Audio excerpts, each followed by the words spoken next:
আসসালামু আলাইকুম ওয়া রাহমাতুল্লাহি ওয়া বারাকাতুহু। আলহামদুলিল্লাহি রাব্বিল আলামিন ওয়াসসালাতু ওয়াসসালামু আলা সাইয়্যিদিল মুরসালিন মুহাম্মাদিন ওয়া আলা আলিহি ওয়া সাহবিহি আজমাইন ওয়া বা'দ। সম্মানিত শ্রোতা মণ্ডলী, সিয়াম সাধনার মধ্যে আছেন আল্লাহ তাআলা রব্বুল আলামিন আমাদের সকলের সিয়াম এবং রমজানকে কবুল করুন এবং নেক আমল করার তৌফিক দান করুন। আমরা সকলে জানি যে রাসূলুল্লাহ সাল্লাল্লাহু আলাইহি ওয়াসাল্লাম তিনি রমজানের শেষে অর্থাৎ ঈদের নামাজের পূর্বেই আমাদেরকে আমাদের রোজাতে যে ত্রুটিগুলো থেকে গিয়েছে, যে লাঘবগুলো, যে ভুলগুলো হয়ে গিয়েছে, সেগুলোর সংশোধন স্বরূপ সাদাকাতুল ফিতর অথবা ফিতরাকে ওয়াজিব করেছেন এবং হাদিস শরীফের বিভিন্ন বাক্যে ওয়াজিব বলে কথাটি উল্লেখ হয়েছে। প্রসঙ্গ হচ্ছে রাসূলুল্লাহ সাল্লাল্লাহু আলাইহি ওয়াসাল্লাম হাদিস শরীফের মধ্যে সাদাকাতুল ফিতর দেওয়ার যে পদ্ধতি বর্ণনা করেছেন, যেটা হাদিস শরীফের বিভিন্ন কিতাবের মধ্যে আমরা পেয়ে থাকি, সেটা হলো বিভিন্ন খাদ্যবস্তুর মাধ্যমে রাসূলুল্লাহ সাল্লাল্লাহু আলাইহি ওয়াসাল্লাম সাদাকাতুল ফিতর দেওয়ার আদেশ করেছেন। সেখানে সায়ের হিসাব আছে, কোনো জায়গায় নিসফে সায়েরও কয়েকটার ব্যাপারে হিসাব আছে। যেমন মনে করুন যে জব, খেজুর, কিশমিশ, কোনো রেওয়ায়েতে গমের কথাও উল্লেখ আছে। হযরতে আবু তালহা রাদিয়াল্লাহু তাআলা আনহুর ব্যাপারে যে রেওয়ায়েত বর্ণিত হয়েছে, বহু জায়গাতেই আছে যে তিনি মুআবিয়া রাদিয়াল্লাহু তাআলা আনহু যখন বলেছিলেন এবার থেকে নিসফ সা অর্থাৎ 2.25 কিলোর মতো হচ্ছে, যেটা সেই পরিমাণ গম তোমরা ফিতরা হিসাবে দাও। এটা একটা ব্যাপার ছিল যে হযরতে আমিরে মুআবিয়া রাদিয়াল্লাহু তাআলা আনহুর সময়কালে ইরাক থেকে এবং আরও বিভিন্ন জায়গা থেকে মদিনা শরীফে ব্যাপকভাবে গম আসা শুরু করে, গমের আমদানি হয়। সুতরাং মানুষের কাছে প্রধান খাদ্য হিসাবে গমের ব্যবহারটার প্রচলন ঘটে। সেই সময় তিনি গমের কথাটা বলেছিলেন যে গম দাও। তো এখানে হযরত আবু তালহা রাদিয়াল্লাহু তাআলা তিনি সেটা দিতে অস্বীকার করেন, বরং বলেন যে আমরা রাসূলুল্লাহ সাল্লাল্লাহু আলাইহি ওয়াসাল্লামের সময় যেরকম দিতাম অর্থাৎ খেজুর, কিশমিশ, জব ইত্যাদি থেকে আমরা সেরকমভাবেই দেবো, অর্থাৎ তিনি গমটা দিতে অস্বীকার করেছেন। কিন্তু সাহাবাদের একটা বড় অংশ সাহাবা তাদের কাছে কোনো ইখতিলাফ পাওয়া যায়নি, কোনো মতবিরোধ পাওয়া যায়নি, বরং তারা সেটা দিয়েছেন এবং কেউ এটার বিরুদ্ধে কোনো কথা বলেননি। এর একটা কারণ ছিল, সেটা হচ্ছে যে যখন যে খাদ্যটা সহজলভ্য হতো, সাহাবে কেরামরা বা তাবেঈনরা তারা তাদের যুগের পরবর্তী যুগে যে খাদ্যটা সহজলভ্য হতো এবং তাদের সেটা প্রধান খাদ্য হিসাবে হতো, যেটা মানুষের প্রয়োজনটাকে মেটাতো, সেই খাদ্যটাকেই তারা সাহাবে কেরামরা তারা সকলে বা তাবেঈনরা তারা সকলে সেটাকে সাদাকাতুল ফিতর হিসাবে প্রদান করেছেন। এখন প্রসঙ্গ যেটা উঠে আসে সেটা হচ্ছে তাহলে সাদাকাতুল ফিতরের ব্যাপারে আমরা যেটা শুনি, যেটা আমরা বিভিন্ন জায়গাতে ঘোষণা হয় যে এত টাকা সাদাকাতুল ফিতর হিসাবে দিতে হবে। সাহাবায়ে কেরামরা তারা টাকা দিতেন কিনা, বা রাসূলুল্লাহ সাল্লাল্লাহু আলাইহি ওয়াসাল্লামের সময় সাহাবায়ে কেরামরা টাকা দিতেন কিনা? রাসূলুল্লাহ সাল্লাল্লাহু আলাইহি ওয়াসাল্লামের সময় যে ব্যবসায়িক যে লেনদেনের পদ্ধতি ছিল, সেটা ছিল জবের মাধ্যমে, খেজুরের মাধ্যমে, কিশমিশের মাধ্যমে এবং দিনার দিরহাম এগুলোরও ছিল। তখন আপনারা সেই সময় ইতিহাস বা প্রাচীন ইতিহাস যেরকম ছিল সেগুলো দেখলে আপনারা বুঝতে পারবেন, মধ্যযুগীয় ইতিহাস দেখলে আপনারা বুঝতে পারবেন যে তখন মানে দ্রব্যের বিনিময় হতো, একটা জিনিসের বদলে আর একটা জিনিসের বিনিময় করতো। সেই জন্যই একই জিনিসের মাধ্যমে লেনদেন করার ক্ষেত্রে সুদের যে বিধানটা সেটা এসেছে। তার কারণটাই ছিল এটা যে তখন দ্রব্যটাই মূল্য হিসাবে বিনিময় হতো, যে কারোর কাছে জব আছে, সে কিশমিশ চাইছে, তো সেই পরিমাণ জব কিশমিশের একটা তারতম্য রেখে সেটা লেনদেন হয়ে যেত। এটা সাহাবাদের সময় হয়েছে, তাবেঈনদের সময় হয়েছে, তাবেঈনদের সময় হয়েছে। ফিকহি কিতাবে এই ব্যাপারে প্রচুর আলোচনা এসছে, আর হাদিস শরীফে এই লেনদেনের কথা, সুদের বিষয়ের আলোচনার কথা, এই সবই সেখানে উল্লেখ হয়েছে। তার মানে যেটা বোঝা গেল যে সেই সময়টাতে মূল্যটা সেটা যেমন দিনার দিরহাম ছিল, তেমন বস্তুও মূল্যর রূপ নিত, অর্থাৎ বস্তু আদান প্রদান, দ্রব্য আদান প্রদান হতো। সেই সময়ে দিনার এবং দিরহামের থেকে বাজারেতে সর্বাধিক বস্তু লেনদেনটা হতো, সর্বাধিকভাবে বস্তুর লেনদেন হতো। এটার বদলে ওটা, ওটার বদলে এটা, এইরকম লেনদেনটা সব থেকে বেশি হতো। সেই হিসাবে সেই সময়টাতে কিশমিশ বা জব বা আঙুর ইত্যাদি যেগুলোর আলোচনা এসেছে হাদিস শরীফের ভিতরে, সেগুলোর মাধ্যমে ফিতরা দেওয়ার কথাটা উল্লেখ হয়েছে। ফিতরার প্রসঙ্গে রাসূলুল্লাহ সাল্লাল্লাহু আলাইহি ওয়াসাল্লাম যে হাদিস শরীফের মধ্যে যেটা বর্ণনা এসেছে সেটা হচ্ছে রাসূলুল্লাহ সাল্লাল্লাহু আলাইহি ওয়াসাল্লাম বলেছেন ঈদের নামাজে যাওয়ার পূর্বেই ফিতরা আদায় করতে হবে, এবং সেটা মানে খুবই কঠোর একটা নির্দেশ। যদি কেউ ঈদের নামাজের পরে দেয় তাহলে তার ফিতরা হিসাবে আদায় হবে না, এ কথা কেউ না বললেও রাসূলুল্লাহ সাল্লাল্লাহু আলাইহি ওয়াসাল্লামের নির্দেশ হচ্ছে যে ঈদের নামাজের আগে দিয়ে দেওয়া, কারণ ফিতরার যে উদ্দেশ্য সেটা যাতে পরিপূর্ণভাবে পালিত হয়। যদি কেউ ঈদের আগে দিতে না পারে, অর্থাৎ ঈদের নামাজের আগে দিতে না পারে, তাহলে সে যেন কম করে অর্থটাকে আলাদা করে নেয়। এটাই ফুকাহাদের মত দিয়েছেন ওই হাদিসের আলোকে, কারণ রাসূলুল্লাহ সাল্লাল্লাহু আলাইহি ওয়াসাল্লাম হাদিসের শেষ অংশে বলেছেন যদি কেউ ঈদের নামাজের পরে ফিতরা দেয় তাহলে সেটা সাধারণ সদকার মধ্যে সদকা হবে, আর যখন সেটা ঈদের নামাজের আগে দেওয়া হবে তখন রোজার মধ্যে যে ভুল ত্রুটিগুলো থেকে গিয়েছে সেই ভুল ত্রুটিগুলোর সংশোধনকারী হবে, তার পক্ষ থেকে একটা সদকা হয়ে যাবে। সেই জন্য আমাদের সকলের উচিত সর্বোচ্চ চেষ্টা করা যে ঈদের নামাজের পূর্বেই ফিতরাটা আদায় করে দেওয়া। এখন অনেকে প্রশ্ন করতে পারে, সাধারণত যারা ফিতরার পয়সা নিতে আসে তারা ঈদের দিনে আসে এবং ঈদের নামাজের পরেই আসে, তাহলে আমরা কি করব?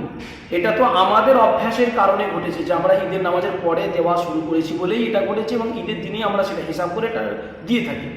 যদি আমরা মানে পদ্ধতির পরিবর্তন করি এবং সেই পদ্ধতি অবলম্বন করি যেটা নির্দেশ রাসূলুল্লাহ সাল্লাল্লাহু আলাইহি ওয়াসাল্লাম হাদিস শরীফের মধ্যে দিচ্ছে, তাহলে এই অবস্থার পরিবর্তন ঘটবে ইনশাআল্লাহ, এবং সেটা আমাদেরকে চেষ্টা করতে হবে। একান্ত যদি সম্ভব না হয় তাহলে কম করে ঈদের নামাজে যাওয়ার আগে অর্থটাকে আলাদা করে নিতে হবে। এটা হচ্ছে প্রথম, যে ফিতরা কখন আদায় করতে হবে সেই বিষয়ে। এর আগে আলোচনা করছি সাহাবায়ে কেরামদের কাছে দ্রব্যটাই লেনদেন হতো। দ্বিতীয় প্রশ্ন একটা থেকে যায় যে খাদ্যই ফিতরা হিসাবে দিতে হবে নাকি অর্থ দিলেও হবে? রাসূলুল্লাহ সাল্লাল্লাহু আলাইহি ওয়াসাল্লাম হাদিসের মধ্যে কিন্তু খাদ্যের কথা বলেছেন, কোনো জায়গায় অর্থের কথাটা বলেননি। প্রথমে এটা ক্লিয়ার রাখতে হবে মাথার ভিতরে, যেটা ক্লিয়ার যে রাসূলুল্লাহ সাল্লাল্লাহু আলাইহি ওয়াসাল্লাম কোনো রিওয়ায়াতের ভিতরে অর্থের কথা বলেননি। তাহলে রাসূলুল্লাহ সাল্লাল্লাহু আলাইহি ওয়াসাল্লাম যে পদ্ধতি বলেছেন সেই পদ্ধতি দেওয়াটা উত্তম হবে, এতে কোনো সন্দেহ থাকছে না। এবারে তার উপরে একটা গবেষণা থাকবে। রাসূলুল্লাহ সাল্লাল্লাহু আলাইহি ওয়াসাল্লাম কিসমিস দিতে বলেছেন, জবের কথা এসছে, আঙুরের কথা এসছে, গমের কথা এসছে। এখন কথাটা হচ্ছে এই জিনিসগুলো মানুষের কতটা প্রয়োজন? যদি কাউকে গম দিই বা চাল যদি প্রধান খাদ্য হয়ে থাকে চাল দিই, মানুষের কতটা প্রয়োজন? মানুষের ততটা প্রয়োজন নয় যতটা তাদের কাছে অর্থের প্রয়োজন। অর্থের প্রয়োজনটা বেশি। সরকার থেকে বহু জায়গাতে দেখা যাচ্ছে ফ্রিতে চাল দিয়ে দিচ্ছে, ফ্রিতে গম দিয়ে দিচ্ছে, তাহলে অর্থের প্রয়োজনটা বেশি। ফিতরার উদ্দেশ্যটা কি ছিল? কাউকে খাবার দেওয়া কি?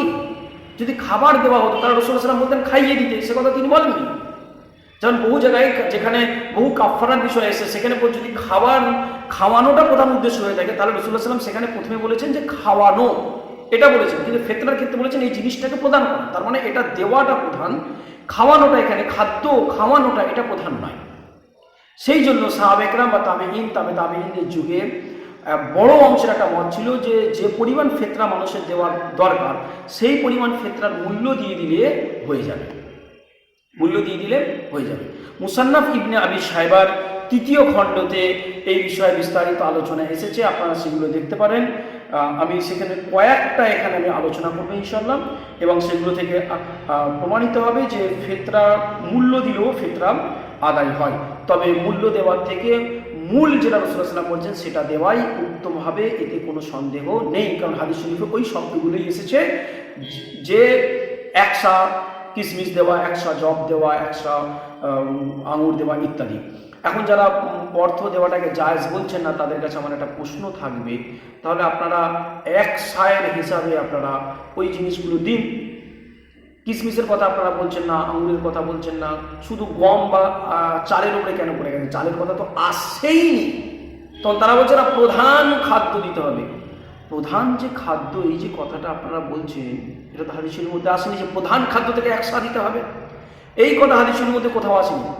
এই অ্যানালাইসটা, এই গবেষণাটা হানাফি ফুকাহারা করেছেন যে হাদিস শরীফের ভিতরে যে শব্দগুলো আছে দেখা যাচ্ছে মদিনা শরীফেতে এগুলো লেনদেন হতো এবং এগুলো খাদ্য হিসেবে ব্যবহার হতো। যদি শুধু প্রধান খাদ্য ব্যাপার হয় তার আঙুর কিসমিস কখনোই সাহাবাদের সময় প্রধান খাদ্য ছিল না, বরং খাবারের সঙ্গে গুলো মেশানো হতো। আপনি হাদিস শরীফের কোনো জায়গায় দেখাতে পারবেন না যে সাহাবারা এক থালা কিসমিস নিয়ে বসেছেন আর সকলে মিলে খাচ্ছেন, এরকম আপনি দেখাতে পারবেন না।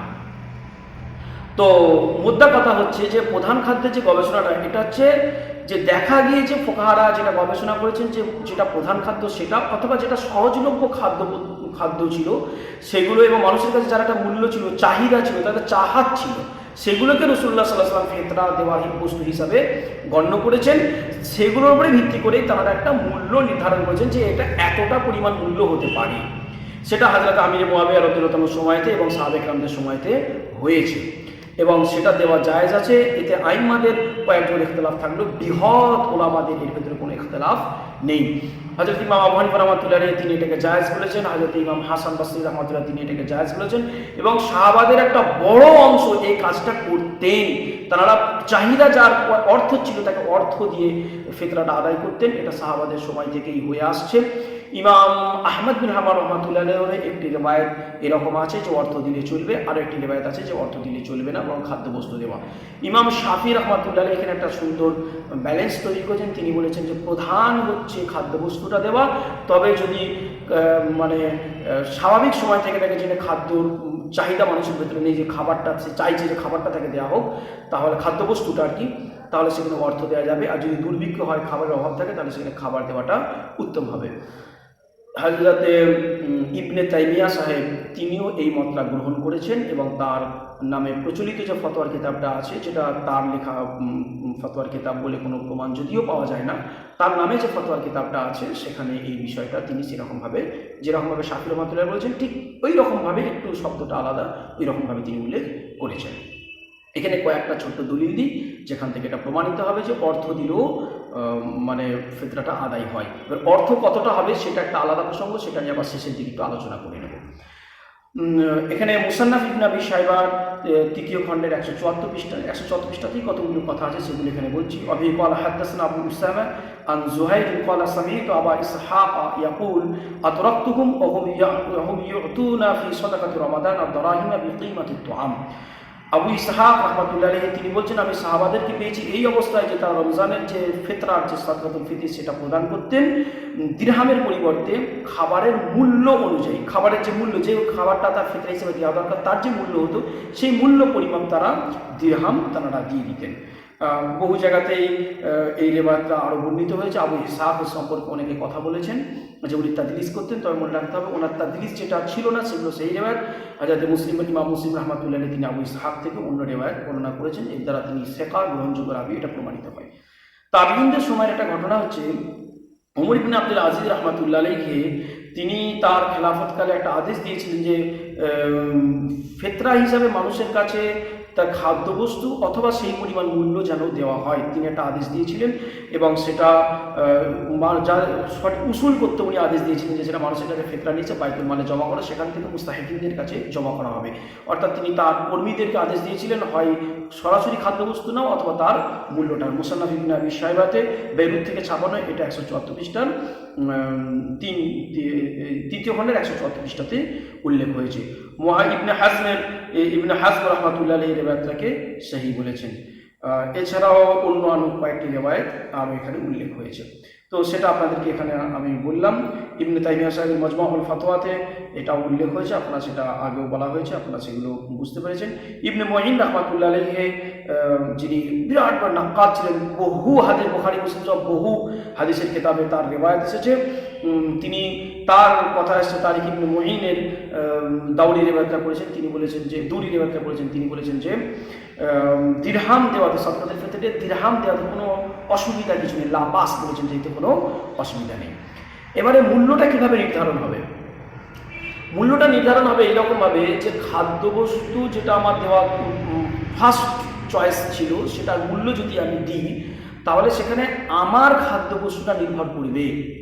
কোনো জায়গা থেকে কি ঘোষণা করা হলো এটা আসল নয়, আসল এটা কখনোই নয় যে একটা নির্ধারিত করে দেওয়া, এটা আসল নয়। আসল হচ্ছে আমার যে খাদ্য, আমার যে প্রধান খাদ্য, সেই প্রধান খাদ্যের 1.5 কেজির মতো 1 কিলো 660 গ্রাম বা যতই হোক না কেন, মানে এতটাই আর কি।